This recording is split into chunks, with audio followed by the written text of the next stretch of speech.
I have such fun on public courses or talks when I say to people, what is the world's oldest profession?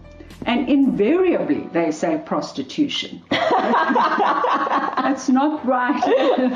It's trading, but prostitution is a subset of that. So, welcome to The Property Wolf, a podcast that delivers news, insights and practical how-to tips for investors in the South African property market. Here is your host, Kat Woolf. I hope you guys get as much value out of this episode with Kim Meredith as I have received from her over the last 10 years. I've got one of Kim's books to give away. Thank you, Kim. The Devil in the Deal, 50 Secrets to Successful Deal Making. If you'd like to stand a chance to win this book, send me a voice note with your favorite deal making secrets, either one of your own or one of Kim's. You can mail it to kat@propertywolf.co.za. That's cat with a K and wolf with 2 O's. And you can also get hold of me on propertywolf.co.za. In 2009, a good friend of mine gifted me Kim's book, Work Diva, How to Climb the Corporate Ladder Without Selling Your Soul. Her message on how to conduct yourself as a woman in business still rings true for me today. Since then, Kim's gone on to write another 3 books, including my personal favorite. I've read it to my brokerage twice. The Devil in the Deal, 50 Secrets to Successful Deal Making, Dealonomics, How You Can Earn More Money in a Bad Economy, and The Economic Colonization of Africa and the Developing World. That's still a work in progress. Okay, yeah, well, we watch this space. And that's number 5, which I'm hoping to write in October. I take a month off to write cover to cover, but the research is done before. That's impressive. So, yeah. A whole month to get a book out is that's good focus. It's easier because if you think about it, you don't have to reread what you wrote 6 months ago. Yeah. It's all fresh in your mind. So if ever you want to write a book, cool. Think about doing it that way. But you have to be so disciplined. Sure. Well, it's Parkinson's law, right? Parkinson's law is work expands to fill the time allocated to it. Yeah, that's right. So after working her way to the very top of the corporate ladder, Kim started the Dealmaking Company, where she consults and runs training programs aimed at teaching the art of deal making in business. Kim, it's really a privilege to have you on my show. I feel like a little bit of a groupie today. Oh, thank you. Those are very nice words you wrote about me. Thank you. I know a lot of people use the term negotiating and deal making interchangeably, but they're not the same thing. Can you take us through the definition of deal making and why deal making and negotiation are different? Deal making, a lot of it referred to shady business or stuff dealing as in what a casino person, a drug dealer, or, a croupier would do. But I was looking for a term that described the whole process of getting to a concluded transaction. So if you think of a deal as a transaction, it can be either side, it can be the buyer, the seller, whoever. But it's not just one step, and negotiation is one part of it. It's a very important part, but it's not the only part. If you are able to sell, selling comes into deal making, because if you can convince somebody, persuade them, you can get a deal at much less price than negotiating, which means give to get. So then you start trading and it's going to cost you. But there are a lot of other factors that come into deal making, the use of experts, for example. So it's a term that I've coined now it's in common use. So maybe I was just slightly ahead of the curve, but it's a term that's come into common use for concluding a transaction. You're doing a deal, and less of the association with the dodgy business. Okay. So it's not referring to the tools or the way that you conclude that deal, but rather the whole deal-making process. It's a process, yeah. As a whole, okay. Yeah, and cool. Deal makers are the people who can execute that process from initiation to closing. And, I mean, deal-making is one of the most important skills in business, right? Yeah. Or in life, actually. We're all deal-making from the time we're little. I know you tell a great story about... my nephews. Tell us the story. Yeah. It's how kids are born with these skills. We all are born with these skills, and that's the beauty of it. But deal making, you can't teach a subject called deal making. You have to teach the components of it. of which, as I said, there's selling, there's negotiating. Let's get into the processes of that make up deal making. There are many processes that make up deal making, and we wouldn't be able to get through everything in this session.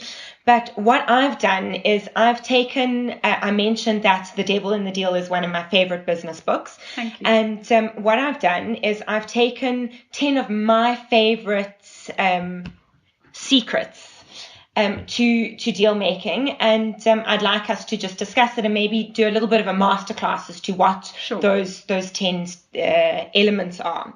So the first is selling is not a swear word, which I love because salesmen have got such a bad name, and rightfully so a lot of the time, but it's not always true. A good salesman is an art and an artist. So tell us a little bit about why selling is not a swear word. So just if I can step back for a minute, the subtitle of The Devil in the Deal is the 50 Secrets to Deal Making. So I'm interested which 10 you've chosen. And selling is not a swear word comes up really early in the book because it's central to deal making. So if we assume a deal is anything that you need to conclude, it can be buying or selling a house, it can be getting a job, it can be getting a date, it can be a massive international business transaction. Selling is often where the deal will start. And why I say it's not a swear word, people are inclined to say, oh, I can't sell. I'm not a salesperson. If you ask people who can sell, they'll say, oh, not me, because the concept of being a salesman is quite repugnant because of what you were saying. You know, the reputation is a bit dodgy sometimes. Yeah. And it's getting people to move away from this negative association with selling. Because if you can convince, if you can persuade somebody to do something, it is often to both your benefits. And people who say, I can't sell, are not being truthful, because they would have never had a date, they would never have had a job, a friend, because we sell ourselves. And that's the first thing we start selling, is ourselves. And we are born with this ability to sell. If you think of a little kid, manipulation, another negative associated with selling, doesn't have to be a negative. Manipulation is just where you press the emotional hot buttons associated with convincing. And a lot of people use it in a negative way. But if you think about it, is the way to reach somebody is through their emotions. And look at your intent as to whether you're selling from a good place or a bad place. If you're manipulating from a good, what is your intention? Is it just about you? Then I'd say it's a bad thing. But if it's so you both can get benefit from the deal ultimately, that's a positive. But that I can't sell, you're losing a really important skill set that is the base to any deal. Because if you can convince somebody to do something, you get to the deal much more quickly. Yeah. And I mean, really the difference between a bad salesman and a good salesman is, like you say, intent, but it's also adding the value that I am looking for to my life. When I get those bad cold calls of someone trying to sell me a car tracking system, they don't hear me when I go, I have a car tracking system and I don't want one. And even if you were to save me 50% of what I'm paying at the moment, I'm only paying $1,000 a year. I don't care. I don't care. Yeah, it's not important to me. It's not of value to me. That's the worst side of selling. Unless you've bothered to do some research, you know who you're phoning, you're interested in what they have to say, and you're prepared to listen.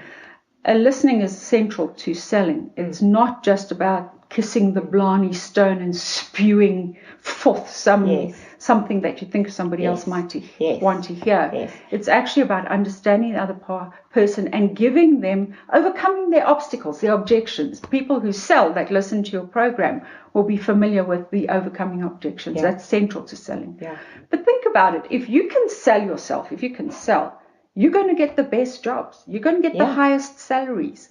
And so if anything, in one of my books or this conversation is to encourage people to stop this negative association with selling. Think, I can sell myself. I've got awesome skill set and I'm going to communicate that. Well, I think the trick there is, do you see value in yourself? Because if you do see the value in yourself, you should be able to articulate it to other people. And I think that that's often where the disparity is people don't see their own value, and then they can't sell. My first two books were, you mentioned, Work Diva and Deal Diva. They were geared for women, and central to both books, if you read both, was that how women more than men are inclined to undervalue themselves. You know, we step back. It's always family first, friends first, and we are self-sacrificing, and that's fine because we are nurturers. But the danger is when you stop seeing your value. Just because you step back for somebody else, it doesn't mean you're not valuable. The next secret that I picked out is negotiation is the world's oldest profession. So we've touched on this briefly, but let's just expand in it a little bit. The definition, according to dictionaries, is the resolving of disagreements, the reaching of agreements through discussion and compromise. But I know that you have a different view, so give us your definition. Well, first of all, if you look at negotiation in the definition, compromise is a dirty word. For me, selling is not a swear word, compromise is. Because you just give up on what you want. Imagine two dogs fighting over a bone. It's all about the one dog getting more because the other dog has given up something. And I really don't like the concept of compromise. You can still get what you want if you repackage it. So don't think compromise means you're inflexible. Compromise, any fool can give a discount. Anybody can give stuff away. It requires absolutely no skill. Where the skill lies in getting a deal when the other party might want something that is going to cost you, it's about how flexible you can be. You can give it to them, but then you compensate yourself with another element of a deal. So, for example, if you're negotiating a house, you might only want to pay 2 million and the seller wants you to pay 2.2. And you can haggle and walk away because, you know, somebody's not prepared to move. Compromise if you say, oh, okay, 2.2 is too much, but I'll pay it anyway. Or the seller just drops their price. It's how can you give them their 2.2, but you're only paying 2 million. So where do you find that extra 2 million? So I can say, I tell you what, I'll give you the 2 million, but I might buy all your furnishings and the creepy crawly, and I don't know what else is included, to get you, especially psychologically, to that 2.2. So, you know, that's how we structure deals that are more flexible. I hope that makes sense. Totally. So, I mean, it's giving to get. Yeah, but not just giving. You know, the whole concept of negotiation, and I have such fun on public courses or talks when I say to people, what is the world's oldest profession? And invariably they say prostitution. That's not right. It's trading, you know, but prostitution is a subset of that. So you might say you can have this fabulous body for 6 chickens. You know, that's still bartering or trading. Yeah. And it's old as time, and we are born again with that skill, that ability to barter. But it's about being. What differentiates just a haggler or a negotiator from a deal maker is the deal maker's ability to see the total value and to be flexible. So especially when you're knocking heads, and is to say, how can I adjust this deal that gives the other person what they want, but I still get what I want, the whole of what I want, not half of what I want. And that's the art of being flexible as opposed to compromise. And thinking creatively, what else can I put into this deal, and how else can I structure things so that I'm also getting value and I'm not just giving the other person what they want. Yeah. And this is where as adults we are constricted because we learn to think logically. You think about your average 6-year-old. Logic doesn't feature into it. And we were talking about my nephew, and when he came to stay with me, he was 8. And when we were negotiating, because he didn't want to go to bed, go to bed, you know, you start saying go to bed, and then he tries to argue, but he's 6. His cognitive ability isn't fully developed. And eventually he says, okay, if you take me to the Lion Park on Saturday, I'll go to bed. What has the Lion Park got to do with bedtime? But that's what we lose. Yeah. So even though we might keep our core negotiating skills that we're born with, it's our ability to be creative and lateral. Yeah. And if anything, study a 6-year-old because they haven't lost it yet. And what's comforting is to know you've got it still in you somewhere.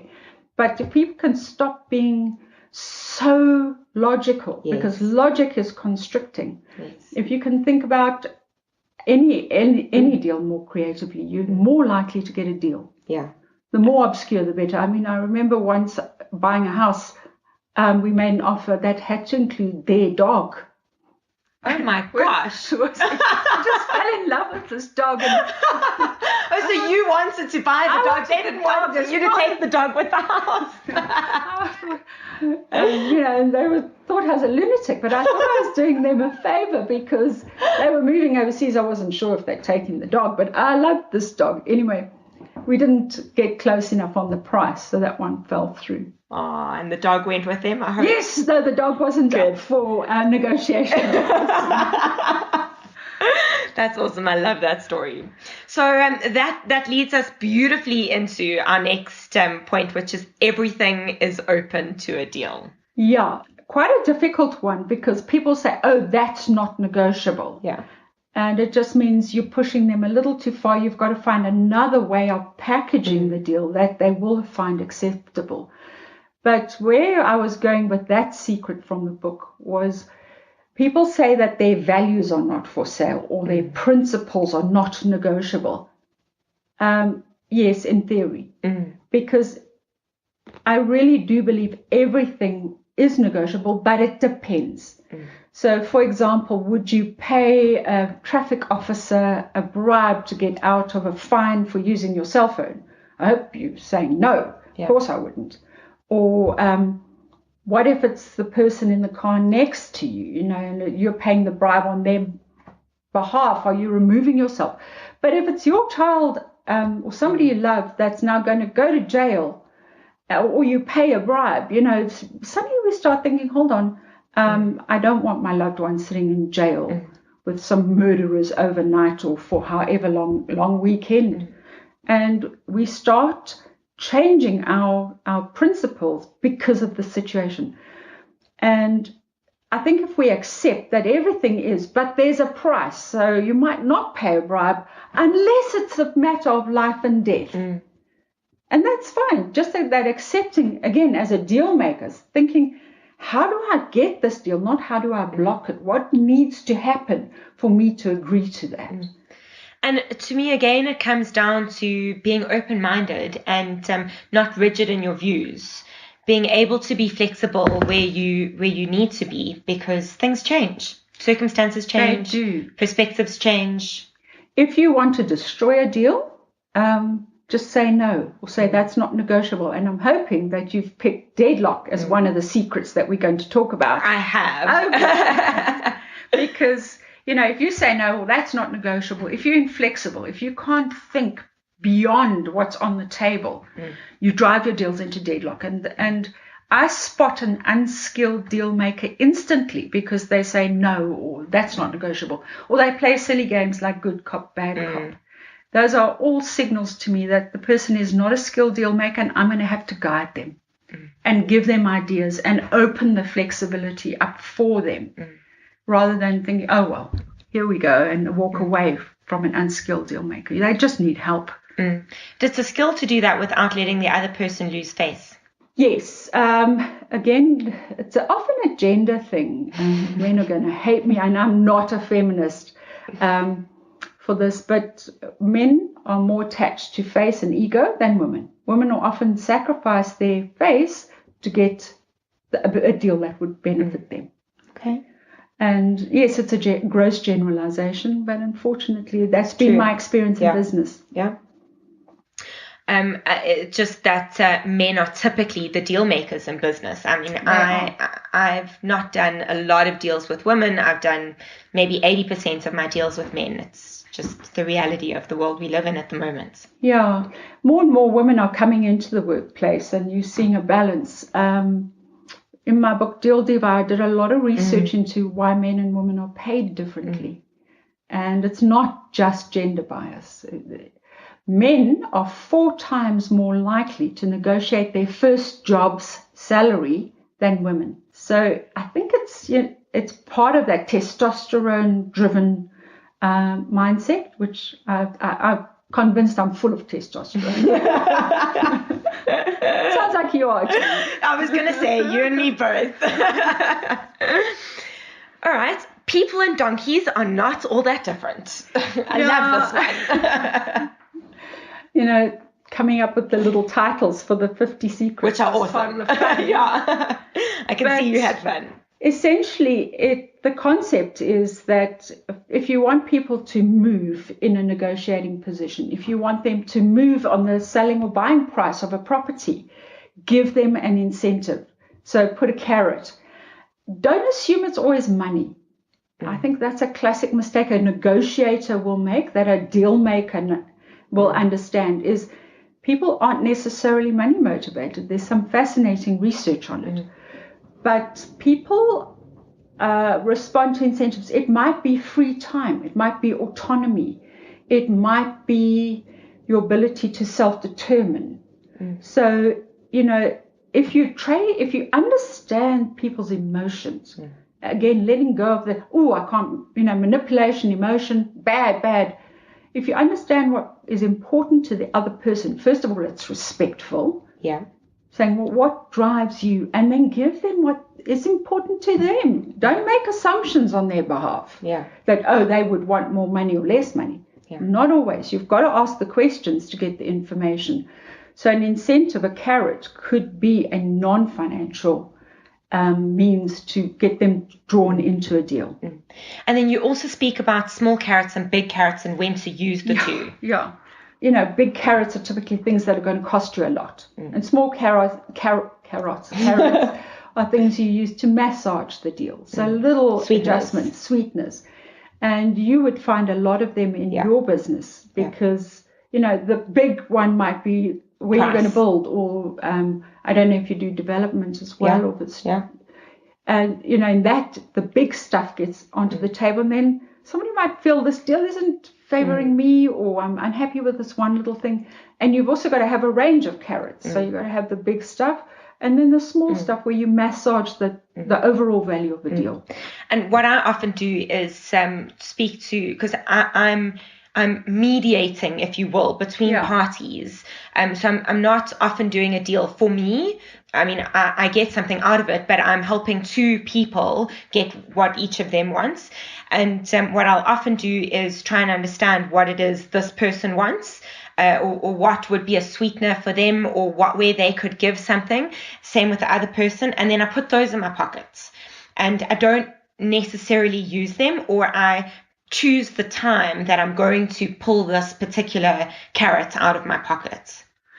It's interesting what you're saying about being the middleman or the mediator. As a deal maker, if I can have people like you on my team or involved, it's just so much easier because you're not emotionally attached usually. You just want the transaction to go through. Of course, as when I've been buying properties, I've always tried to get the broker on side because they give me information then, but that allows me to put a better deal together. But you're unique in that you recognize that. Most people don't. And they think, well, the seller's going to pay me, so my allegiance is to them.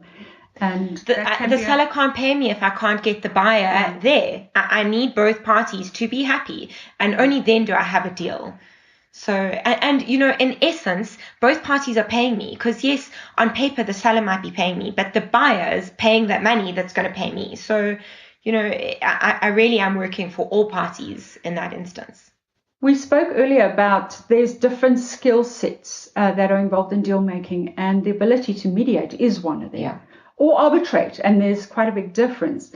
Conflict resolution is different to negotiation. Conflict resolution is about finding common ground and compromise. So, of course, it's like swear words to me.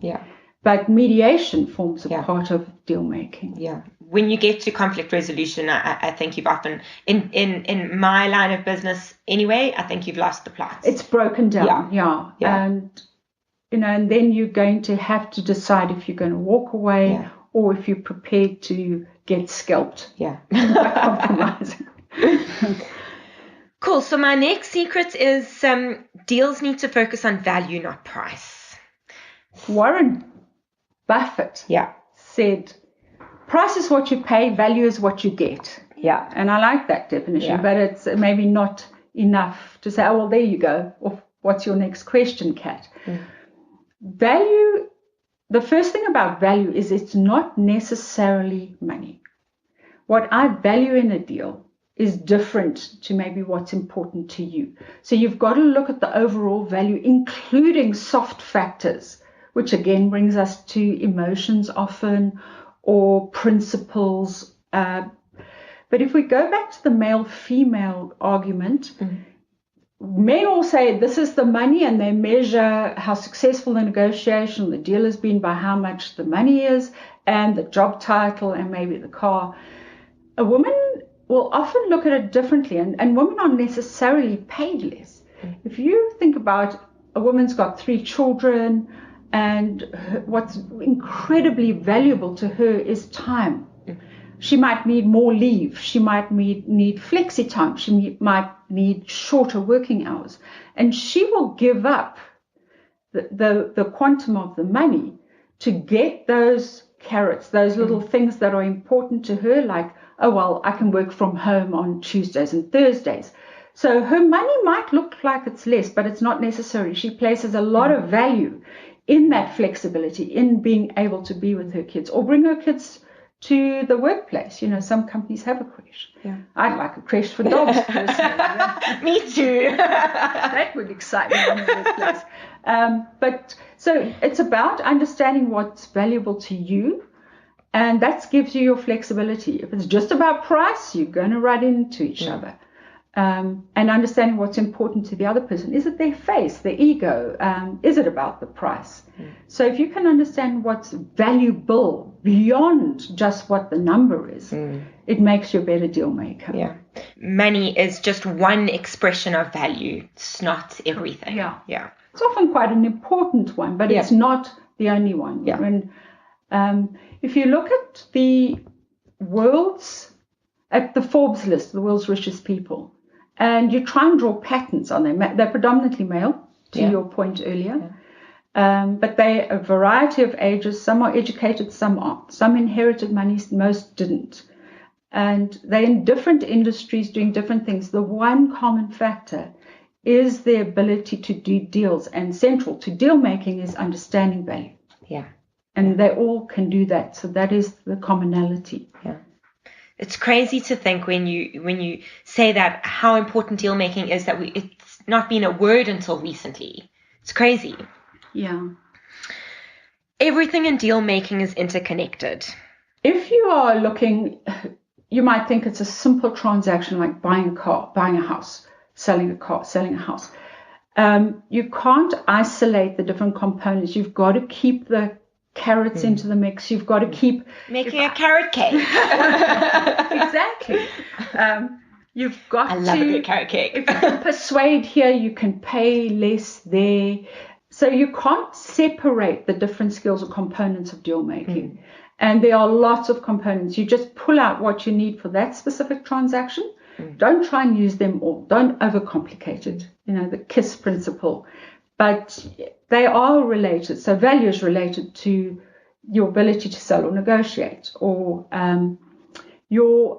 all the preparation done. How many carrots you've got in your bag is going to give you a lot more chance of winning a deal than if you've only got 1 or 2. And if you remember to pull those carrots out when you need them. Yeah. Yeah, the trick to that is when somebody asks you for something, your first response must be if. Then. If you, and then pull a carrot out. So it's if you. And now it's so deeply entrenched in me, I struggle not to say if. People call it the F word. I was just thinking that as you said, if you. Yeah. But, you're giving them what they want. It's usually good news. Yeah. Cool. If you do this, you can have exactly what you want, not half of what you want. Yes. Yeah.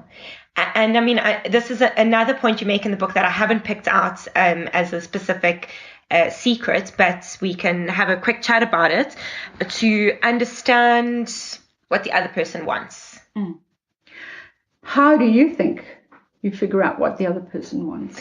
By listening, asking the right questions and listening, which I have picked out. We're going to, that is in fact, that is our next point. So let's talk about that. Listening and silence reveal the truth. And we've gotten ourselves into a culture of bombarding information at us and wanting to be heard in this very cluttered world that we live in. And so we just try and shout at people, and we shout our message, and we just very egotistically want to be heard all the time. And we don't listen to what other people want or say and what they don't say, right?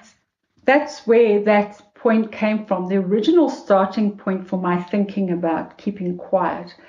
Mark McCormack, the movie Jerry Maguire is based on Mark McCormack. And Mark McCormack wrote a book ages ago. It's like that How to Win Friends and Influence People that Dale Carnegie wrote. But his is What They Don't Teach You in Business School. 10 Things They Don't Teach You in Business School was Mark McCormack's theme.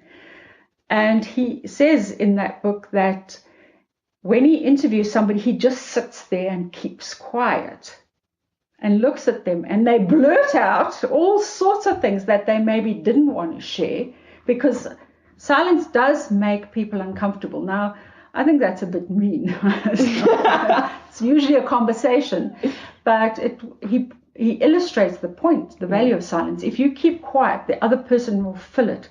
And there's a psychology term called cognitive dissonance, where you think, I shouldn't say it, but then the silence comes and you say it. And yes, there are games you can play with silence. But for me, the most value is prepare your questions, think about what you want to ask the other person, then shut up. You can feel it now. That gives the other person. And also when you feel yourself taking breath, you know that you're not listening, you're just looking for a gap to speak. Yeah. And that's a very good cue for me, for myself, to shut up. But it helps if you go in with pre-prepared questions. Think about yourself at a cocktail party. If you want to be interesting or speed dating, and you say to somebody, so what do? You probably just labeled yourself as the most boring person in the room. So what do? Is that the best question you can come up with? Think of something, say, I noticed you're wearing a lot of red. Have you found that red changes your energy, makes you more aggressive? It does for me. Okay. But you can pick on anything, but have an interesting conversation. It's no different when you're finding out what people want and what they value. Ask interesting questions. Let them decide what information they want to disclose or not. Obviously, you're going to ask impromptu stuff, but you should speak in proportion to your ears and mouth. You should listen twice as much as you speak. Love that. That's great. As a rule of thumb. Let's leave it at that. It's a beautiful way to finish that. You should make the first proposal. Now, I know that this one's a little bit controversial, so let's understand, why do you take the first move? The best example of why, and it doesn't put me in a very good light as a negotiator and a deal maker, but it illustrates the point so well. I wanted to sell my car. I'd gone to an auction, got involved in the bidding. I didn't need a new car. I came home with the new car. Now I have to sell the car. That's why auctions work. Yeah, that's a whole new conversation. I got sucked in and I bought this car. Now I have to sell my car. I knew what it was worth. I had done my homework. I knew the book value, the trade-in value, and I knew what I'd paid, obviously, for my new car. And let's just say I needed $97,000 for the car I was selling, which actually was the number. Because that was what it would sell for. It wasn't trade-in, but I had some flexibility. So my insurance broker came around that week and he said, now 2 cars. And I explained my accident at the auction. And he was a car junkie, and I look after cars. I like cars. And he said, how much do you want for the car you're selling? I knew how much I wanted. It was $97,000. And I made the classic mistake most people make is, how much are you prepared to offer me? Why would I not put my number on the table? It's because I think maybe, just maybe, he's going to offer me more than 97. And this is how we as humans operate. The reality is he's looking for the best possible deal for himself. So he says to me, 68, I think it was. I thought, are you insane? Do you not want the wheels and the engine? But the problem was me, because I'd hoped. I know he's got lots of money, he loves cars, it was a fabulous car. I'd hoped he would pay me more. And people will acknowledge that. You don't put your number on the table just in case somebody is going to offer you more. And the chances of that happening are remote, because they're looking for the best possible deal for themselves, not for you. And, it's just not a good strategy. I haven't seen it happen very often at all, in all the experience I've had with deal making. And another reason is you get very analytical people, accountants, the more conservative professions, who will say, let the other person go first, because then you know what's important to them and what they want. But as soon as that first proposal, which is in their interests, is on the table, that's your starting point. It's very hard to move away from that as a start point. So he put 68 on the table. Now that's the starting point. We didn't get a deal, by the way, because I messed it up at the start. And I made the second classic mistake, and I am such a rubbish liar. I don't know why I thought this was a good idea. I said, well, I've already have an offer of 90, whatever. And he says to me, well, I suggest you take it. So now I'm going to admit I'm lying, or I've just chased away a really I've heard that one so many times. And so that's not reflecting well on your chosen guest. That's the reality of what we do. Well, I think the point is that even an expert is human, and that we all need to study these things, because if even an expert can make these mistakes, the human nature and instinct is stronger than these cognitive skills that we're trying to teach ourselves. And they overrule in the heat of the moment, because remember, in doing a deal, it can get into quite a lot of conflict. And then we're more inclined to say things, like going back to the silence, that we wouldn't have, or push deals that maybe we would have considered differently if we'd had some time to think. But that's why you've got to prepare. You've got to prepare. Think about what you want and be prepared to put it on the table. Yes, you might have got a little more, but chances are the first bit on the other side will be much less than you were hoping for. And a bird in the hand is worth two in the bush. Yeah, absolutely. Because you can always work the deal differently and get it up. But that was my mistake. If I'd said to him, look, it's 97 retail, I think it was 85 trade-in. That's my range. Look, he's going to try and get it to 85, but at least we're in the same ballpark. So you wouldn't have said, I want 100, knowing that you want 97? In a normal negotiation, that's around one factor. Like, if you only make it about the price of the property, if you only make it about the price of the car, then you would pad it up a little, because in that type of one-dimensional negotiation, the other person wants to feel they've pushed you a bit. So you do pad it slightly. You're not going to say 120, because you're not going to get anybody to come look at the property or the car.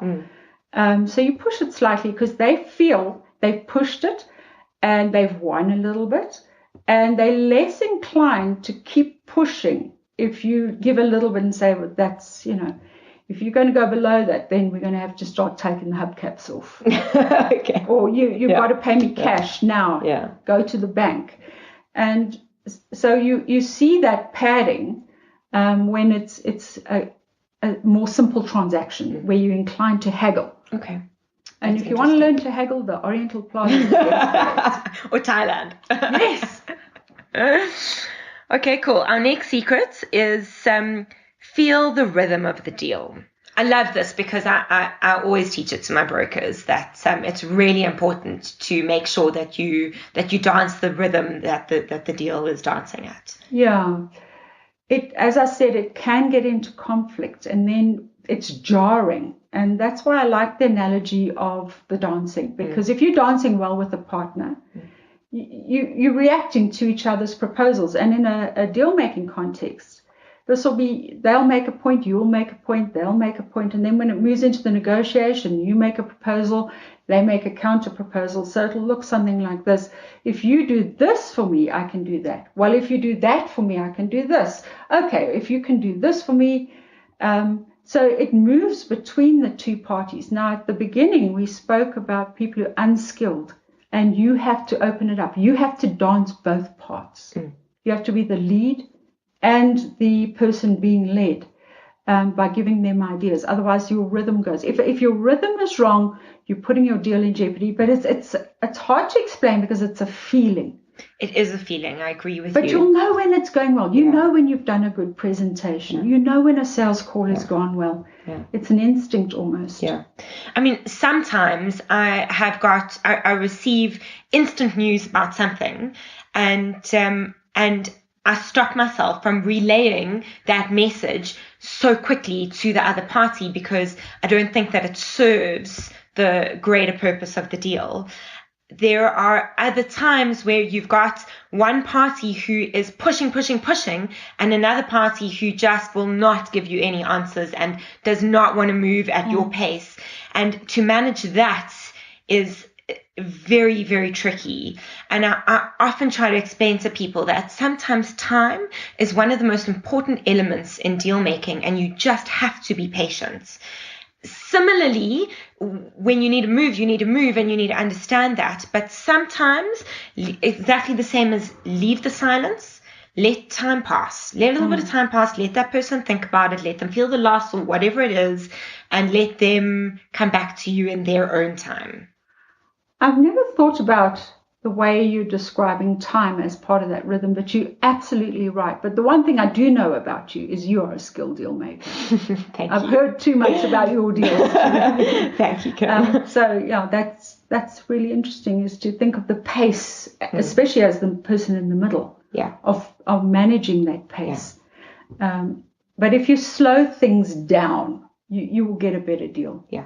I'm not saying to snail's pace. Well, you can't slow it down to kill it. Yeah. There's a balance, And sometimes just a phone call to say hi without any news or pushing is enough to kind of revive it and pick up the pace. You don't always have to have a next step. I do like if I'm, even if I'm asking for an appointment or just keeping in touch, I try and give the person something in exchange for their time. I'm bringing them some information that I've found or something. That. It just gets you in the door much more easily, and it keeps the machine oiled. Yeah. Great. And then my final secret is deadlock. So deadlock does not have to mean the end. And I love this one because really my rule is and it's been proven, I don't actually think I've done a single deal where this hasn't happened, but every deal falls apart before it comes together, before it closes, at least once. And just because you think it's fallen apart does not mean it's the end. And to me, a deal falling apart is often exciting because it means we're that much closer to closing. Yeah, to move it beyond the falling apart, you've got to then step back, restructure the deal, and that requires the flexibility we spoke about at the beginning. And there are ways to do that, but with deadlock, it's much, much more likely to happen if the person's a bully or if they're unskilled, they don't know how to negotiate. They think saying no is clever. Yeah. They don't know. They don't know what they don't know. Or it's genuinely, how do you know if it's genuinely the end and it's time to walk away? But you've got to keep testing it. The bullies, the unskilled deal makers you deal with in the same way. Just, again, slow it down, keep to the facts, be flexible, give them ideas. Okay, what if we were to do this? Would this help you move? What about that? And the public eye is a problem. The thing you mentioned at the start, face, I won't mention the two parties involved, but it was a trade union and a labor broker. They're well known, both these parties. And they would have very public spats about, really quite strong words. And meantime, the leader of the trade union and the CEO of the labor brokerage were going for drinks in the evening, agreeing the deal, and they would do it quite quickly because they were reasonable and skilled. And they knew both parties have to move and both parties have to be seen to be moving.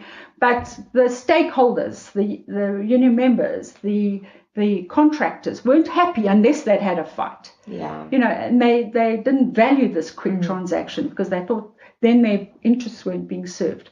But those two people were smart enough to say, public eye is different. But when somebody's playing to an audience or their ego, these are the arguments they have. Deadlock can be broken in a lot of ways, but it requires flexibility. It requires you to come up with alternatives. Sometimes you just got to change the people so that it might be you and I are doing a deal and you're finding me difficult. And if I get somebody else from my organization, you might actually get to the deal. So sometimes it's just a personality clash. Yes. But there will be deals where it's just a no-go. I'm not prepared to pay that, or I'm not prepared to do it, or I'm not prepared to be more flexible because I'm the one doing all the giving and you're not coming to the party and I've tried everything and you're still not moving. And then you've got to weigh up. Is it better to walk away? But people say, I walked away. But I don't think they try hard enough because, as you say, things do often feel like that's not going to happen. But then if you step back, regroup, think about where you can be flexible, you can often move it forward to close. Yeah. And it's actually an important part because it makes everyone understand where each other's boundaries are, including the people involved, because they often don't even know. And I mean, you say in your book that people often don't know what they want, and deadlock often teaches them what they want. Yeah, or what they don't want. Or that, yeah. And I call it a ballpark, but going in, knowing how much you're prepared to pay on a house, or going in and knowing, okay, this is what I'm prepared to accept as a salary, and preparing several items. So not just, my package has to be X. You can think about, well, if they paid for my studies, whatever your top issues are, your big carrots, as you call them, and then still prepare a few smaller ones so that you go in more or less knowing what you want, but you might have the rug pulled completely from under you. And then you've got to go and do more carrots, but they're not written in blood. It's not, the more flexible you can be, the more likely you're going to get a deal. All right, so now a little bonus. You go through in your book a whole bunch of different tools that you can throw into deal making, and I want to go through them. So you've titled this, There is Power in Having Alternatives. And I mean, there are many alternatives that you can have, but I just want to briefly run through what are some of the additional tools you can throw in to make your cake rise a little bit better. So just step back and look at it a little bit more holistically. The seminal work on negotiation was done by Urian Fisher. It's a book called Getting to Yes. Yes. William Urian. Anyway, I think it was Fisher went on to work with Harvard Business School, and they came up with this concept of BATNA, best alternative to no agreement. I corrupted it slightly because no agreement, remember this was done in the 70s, 80s, and then it was quite fashionable to say no and to be the clever dick. Yeah. I corrupted it a little bit for the purposes of deal making. I'm saying, what are the alternatives if you can't or won't negotiate? Can you still get a deal using other options? So then I thought about all the ones that you could do. So yes, negotiation is step one. But the problem with negotiation is it costs you. You've got to give to get. It's a process of trading, and that can be expensive. And I think the next one I said, you'll have to guide me, was selling. Selling is better because if you can convince somebody to give you the deal, you don't have to give, you don't have to make the concessions, but it could cost you time. Because it takes time to convince a person. It takes time for them to process what you're trying to persuade them about. Argue? Argue is just, I didn't mean have a good old go at each other. It was more in the logical sense, as a legal argument. Haggle is a different one, where you just start, the dogs fighting over the bones. Haggle, maybe that's appropriate to a situation. Then use that. You don't have to get some complex deal over a roll of fabric. So you've got to use what's appropriate. Just think about if your grandfather came home to your granny and said to her, I'm going fishing with the boys. How would he have handled it? What do you think he would have done? Would he have gone home and discussed it and seen how she felt about it? Or would he have gone home and said, woman, pack my bags, I'm going fishing? Our concept or our thought is, he would have just conquered her, dictated to her. Yes, you can do that if you've got all the power. Think about telecom before we had cell phones, before Neotel existed. Yeah. They had the power, they dictated the terms. And as soon as people had options, they moved away because people don't like being told what to do. The opposite of that, of course, is Grandpa goes home to Granny and says, my dear, I'd love to go fishing. And she beats him over the head with a frying pan, where he just surrenders because it's going to be too painful. That's also an option. You might decide, I've got no power. I'm just going to have to accept this and get the deal, because that might be less expensive, just rolling over, than not getting a deal. You might just accept the 3% increase because it's less expensive than losing your job over it. So all the different types, and there's a whole list of them, and some of them might sound like I'm advocating bribery and blackmail and all sorts of nefarious activities, because if you want a kid to eat their vegetables, bribery. And we know that it's bribery, and we know that if you eat your peas, you get ice cream is bribery. But we also know a lot of what Zuma and the Guptas were up to was bribery. Bribery in its pure definition is not illegal. That's why it's always attached to bribery and corruption, bribery and collusion, because we know the word bribery does apply, and it is the right word for getting your kid to eat the vegetables by giving them money.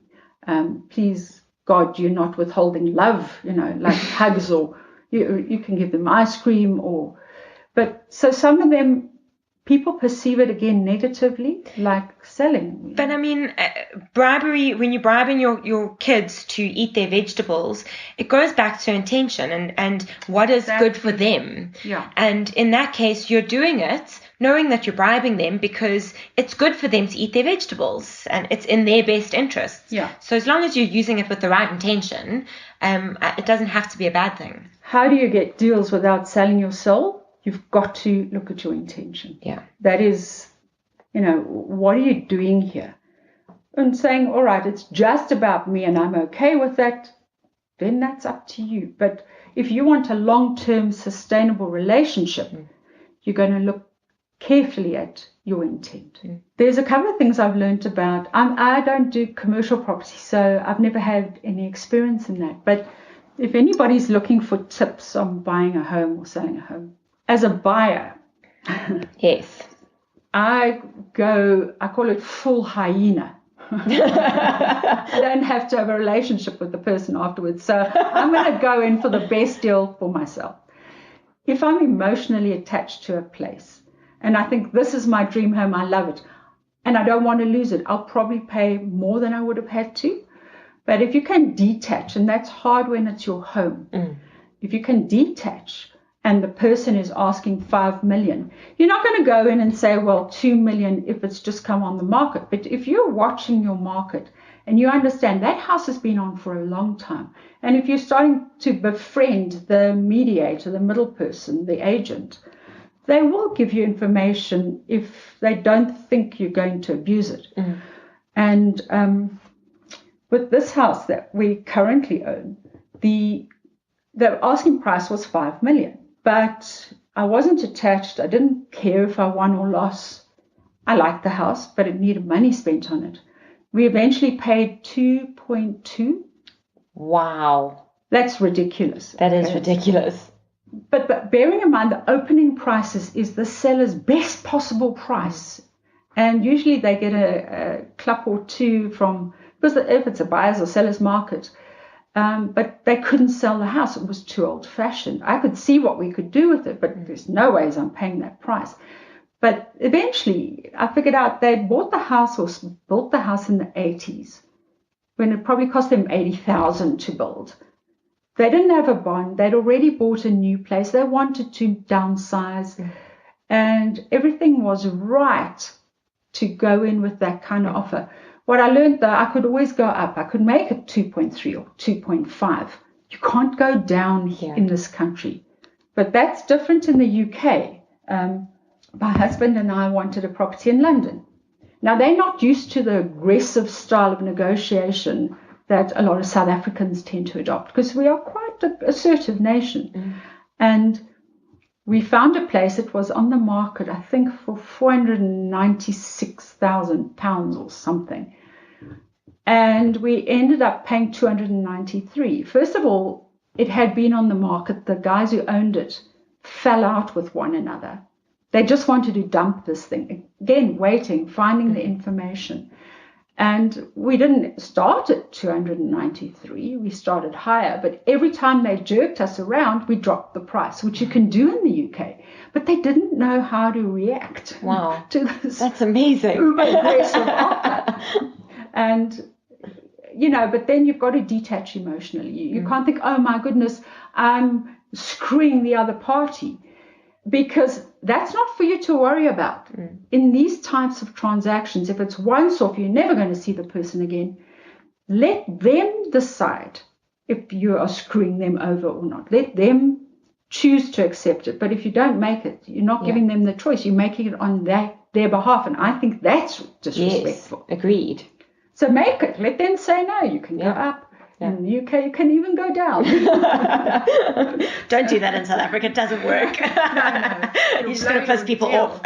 Yeah, for sure. Yeah. But the whole trick was learning to detach emotionally, because you cannot do that if you love the place. Or if you're buying from somebody you want a relationship with afterwards, because you can pretty much destroy it. Yeah, the best way to make a deal is not to want or not to need it to happen. Much, yes, yeah. You're absolutely right, and that hasn't come up. But we talk about part of value is whether do you need it or do you want it. And people often make decisions based on what they want and more than what they need, which is fascinating for me. It is fascinating. That's a whole nother subject. It is a whole nother subject. So, Kim, if anyone is interested in getting in touch with you, hearing more about what you do and what you teach, how do they do that? The best way, the most reliable way, is through my email. It's Kim M, so it's KIMM at thedealmaker.com. And that comes directly to me. It's not filtered. And if it requires a time investment on my side, if it's valuable to you, obviously I'm going to charge for it. But for friends and family, and for you, Kate. Thanks, Kim. I don't charge. And if people want to get hold of your books, because there's just a wealth of information in all of them, particularly if you're a woman, how do they do that? Again, just pop me an email, okay, and I'll give it to my secretary. The books have run out. We're looking at third and fourth reprints. Wow. But I want to edit first. So, because times change. Yeah. A lot changes since 2010, which was my first book. So I want to re-edit, but I do have copies in the office. Okay. All right, great. So directly from you. Yeah. Okay. It's the best. And my assistant will help you. Okay. But again, send it to KimM at thedealmaker.com. Okay. Super. It's been an absolute privilege having you on my show. Thank you, Kim. I hope that the show has given you a glimmer of how exciting deal making can be, while giving you the tools to start thinking a little more out the box so you can close better deals that add better value to everyone involved. Thank you for listening to the Property Wolf podcast. We don't bite hard. So if you'd like us to cover a specific property-related subject, drop us a line on cat@propertywolf.co.za. That's cat with a K and wolf with 2 O's.